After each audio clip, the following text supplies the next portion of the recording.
My name is Kunal. I lead BLOX in Technology, which is Sydney-based startup. We started in May 2017, and our vision story is to bring acceleration in adoption of distributed ledger technology among organizations and government. Past few weeks, we've been very busy and very excited to launch our platform BLOX. So if you want to know about the platform BLOX, I strongly recommend to watch a video which is on our YouTube channel. Also, if you can subscribe, you would never miss an update from our side. So rather discussing about the features in this video, I would do the demonstration, a live demonstration of our platform BLOX. So this is our first demonstration video in which you'll be able to see some of the features, and I will do that via creation of one distributed app. I will create it, I'll deploy it, and I'll go live in a matter of just a few minutes. So that's the part of the BLOX is. So you can go actually live with distributed app within a few minutes or days, looking at the different complexity.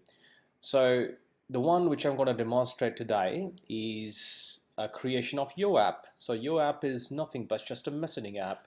Is the first application you would love to build on different nodes so that nodes can talk to each other. So essentially what you'll be looking while you're messaging from one node to another is who is the other party whom you want to send a message to, and also you want to know that what the message is. So definitely you require two fields, bare minimum, for the application to be built. And how we have structured is, since it's a distributed app, we have kept two nodes who are talking to each other, and this application will reside on each of the node.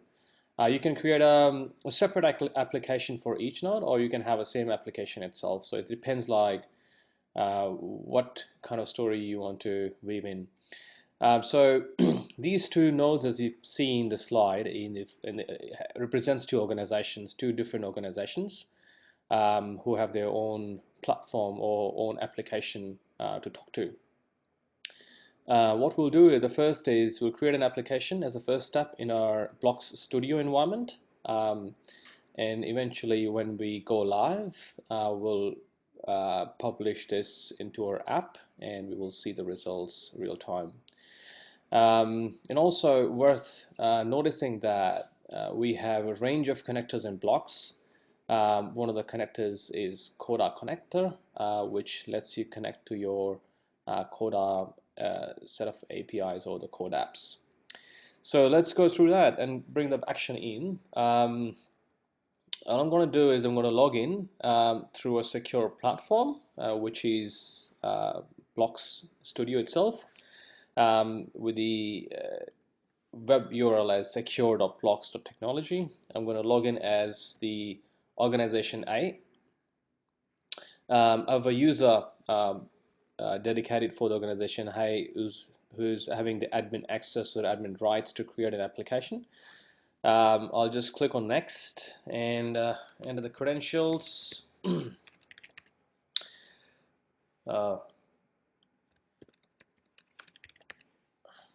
Alright, so as soon as we enter into the BLOX technology, you'll land up to the dashboard where you see quite a few things, which tells you holistically what part of tasks you're doing, what data entries you've actually done, and some frequently asked questions and shortcuts to your App Store and Google Play. Because as soon as you publish your application, your application will be published to the App Stores, Google Play, or Windows devices. So you actually can lead there directly if you like. Okay, so let's click on apps, and this is the screens section. Screens is where actually you'll build a new screen. So essentially in the blocks, whenever you're trying to create an application or distributed application, that application will have multiple forms, multiple pages.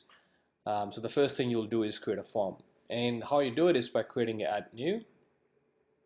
And it's very simple. As you see, they are not really complex type of forms. You have data entry form, you have details screen, Details screen is for if you want to navigate from one page to another page in detail. Let's say clicking a hyperlink itself takes you to a new page. List of data is about a list of information which you receive, let's say from external data source or external system itself. Mapper data source is more or less about mapping or the information which you have in external environment literally into a map, like a geographical map. So in this is a messaging app, and most often you would use the data entry form. You will actually put the name as, let's say, your app messaging, or simple message app. So you create an app, and what you will see here is you receive a list of fields which pop up on the left side. These are the drag and drop fields. So these are type of fields that you can use to create an application or a screen. And the first thing you will do is you will see in the center, this is a play area for you. So here you can actually create an application, the functionality, whatever you like. On the right side, you'll see the basic property and advanced options which will lead you to customize or provide you some additional attributes to add to the field. We'll go through some of them today, but definitely this is the first app. I don't want to confuse too much with a lot of features in. I would rather recommend to get into the BLOX application and play with it. And we have heaps of knowledge base document which are already created. So if you like to explore a bit more about the BLOX application, I would recommend to go through one of these. So in this app, sticking to the agenda, we'll just go through the header section, which describes the page you're building. That would have a data name in there. So the first thing you're going to put is, just for instance, I'm going to put like a page 1 data name, which describes the data name which is attached to that particular field. And this page title, you want to call this as your app entry form. So this is nothing but this is what will be visible in your application itself. So this thing resides in the backend, and this will actually be the person or the user would be able to see in the front end. So this is just the startup, the page itself. You can enter the fields.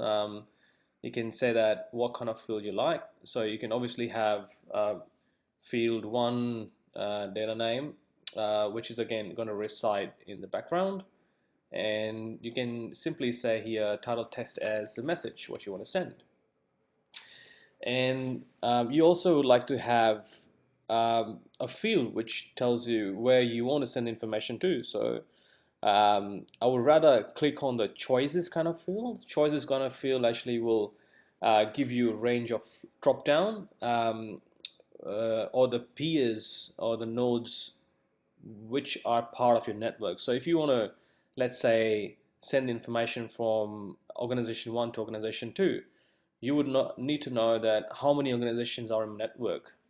There could be plenty. There could be 5 or 6, but you want to send this message specifically to a particular node, and that's what the power of Corda as a permission ledger is. And I would name this as, let's say, field 2 data name, just to let you know that this is data name appears in the backend and how it is actually received in our dashboard. So title text, I would put this as a, let's say, counterparty node or party node. So this is the field which will actually, a field label I would say, which will appear in the application itself. As you can see, display type is a drop-down list, and we would actually be not a static list. We're going to make it a little bit tricky. We're going to say that this is going to be received through a data source. So data source is actually external data source, and this could be our DLT network which we have built. So this data source is which we have to define literally in blocks through a configuration.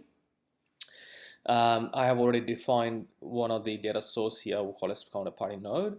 So this counterparty node, what does is it just retrieves information from your DLT network and tells you who are the peers in your network. So, and what I want to display is as a label. I want to see the actual label of the node in the front end. You have the option of obviously adding a value as well in case if you require. Okay, so we have two fields. We have this form ready, and we save. That's all we do. So once we save, the application will be saved locally in the BLOX Studio. It has nothing to do yet. So what we'll do now is we go to connectors. Connectors is a way where you actually connect your application to the external code apps which you have built.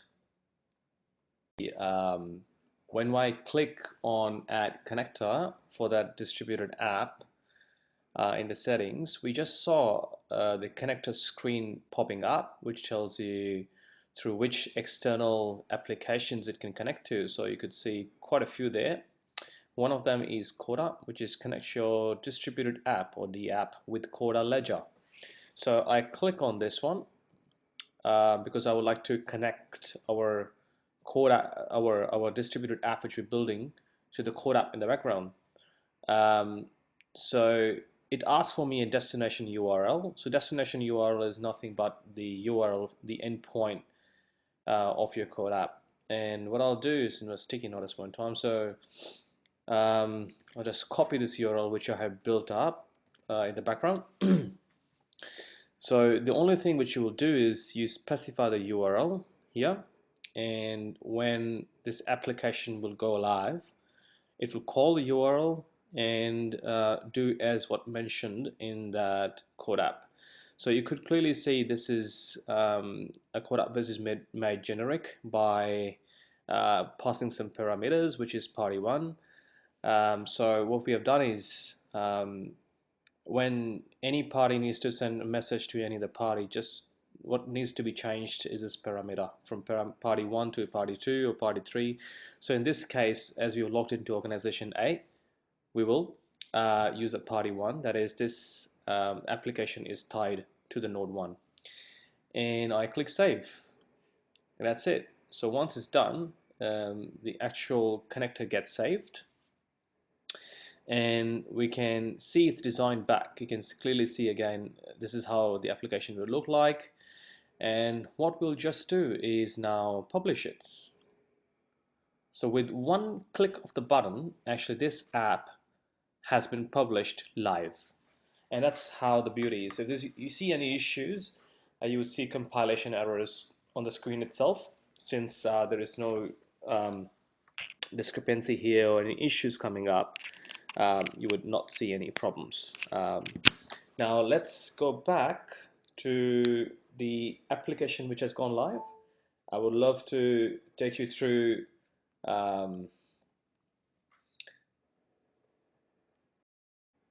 okay, so you just saw that we have actually gone live with one of the distributed app, which is the Yo Message app. And now as the next step, what your users will do is to download our application in from the App Store or the Play Store or from Windows devices.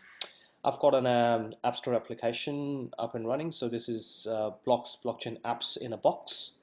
I will click that in, and it just opens up our BLOX app itself. What we'll do is we'll log in through the same credentials, that is the same user or representing that organization, 01@gmail, and enter the credentials so that he gets to see what he has actually built. I'm sorry, we'll log it again.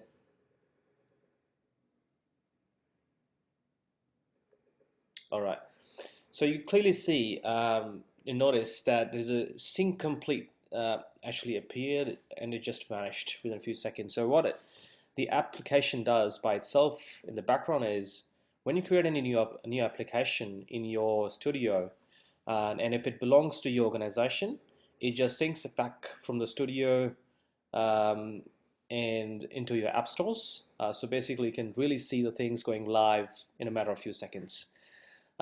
If not, obviously you would have force sync option in settings. So you actually can go to the settings and you can close and click on section called as force sync. Sorry, the button force sync, and you go back. And when you go back, you would see that your actually application is appearing in your screen. So the next step what we do, we just now start using this app as intended. We'll go to your messaging app, we'll click on the form, and you will see the two fields appearing here. You will see the message which you configured as a field, counterparty node, which is another field which you configured. You mention a message, say, hey node 2, as a brief message, and you can actually select the counterparty node. So you clearly see, as part of the counterparty node drop-down list, there are a few of the nodes which are appearing up here: bank 1, 2, 3, central bank, party nodes 2, 3, 4, 5, and regulator. So this is a peer API in the background which is working in to bring all the network of the nodes, and you can select that which node you want to send the message to. So select the party node 2, which is party 2, and click on done. And you progress through the form by click on the right side, and then you upload. You upload the information and into your node, and that's it. Job done. What in all you have done is you have created a distributed app which is sitting on the node 1, and you have connected to your Corda app through our Corda connector, and you have actually gone live, published the app, and you have then made an entry into the real working distributed application on your phone or your iOS device. So as the next step, what you would do is you would like to see the results real time, what's happening on your message, that it actually went through the party 2 or not. So it's about getting into the details now. So what we do is we open like one of the forms here, which we have built. This is more like a dashboard, and this dashboard is is for sandbox environment for the people who would like to do quick testing and see the results. So you can see clearly on the menu side, you could see the different nodes we have configured. For the sandbox, we have party 1 to 5, bank 1 to 3. You have central bank and the regulator. So you can clearly see, if you click on each of the nodes, all the information which is actually which are actually in the node, they get extracted like in a bulk format and displayed as part of your dashboard. So you can actually see the real-time information going into your node and bringing that back in the front end. So it's insightful, and you can actually make a use of it the way you like. For our instance, we're just testing with one messaging app, so we just like to see the information which we put through our iOS device actually has reached the Corda node for party 1 or party 2. So when you scroll down, you would see heaps of information. In the end, you could clearly see the information which we entered as part of the test today is these two fields, hey node 2 and party node 2.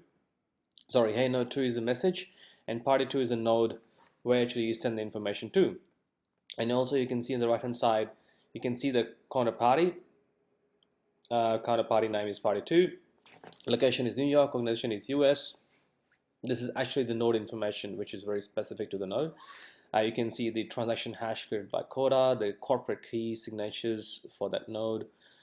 Provider ID is the organization ID in the BLOX, so it actually segregates the data from one user to another user. So if you part of the organization 1, for example, you would have your unique provider ID, and you can filter down the details the way which are very specific for your organization. You can see some of the information which might be useful: start time, completed time, etc., etc. You can see the initiated party, which is a party 1, which who initiated the message. This is a node location, Manila and Philippines. You could see that the hash and transaction of the corporate key signatures for the party one as well. So you could clearly see what the test you did today is actually live, and you can also see the results real time through a dashboard. Similar information actually could be seen in the party 2. Party 2 will also have the information replicated to the node as a string. It has passed the message to party 2 as well. But on the other hand, if you go to party 3, for instance, you won't see any information. It's blank because you have not sent the message to party 3, and that's a permissioned way of working through the DLT. Okay, so hopefully you find this demonstration helpful. This was our first demonstration, which is not complete. I'll be looking to do some more demonstrations in coming few days or week, and keep you posted if some new features come in. Stay tuned, and also don't forget to subscribe us to our YouTube channel and follow us through our LinkedIn network. Thank you so much for watching.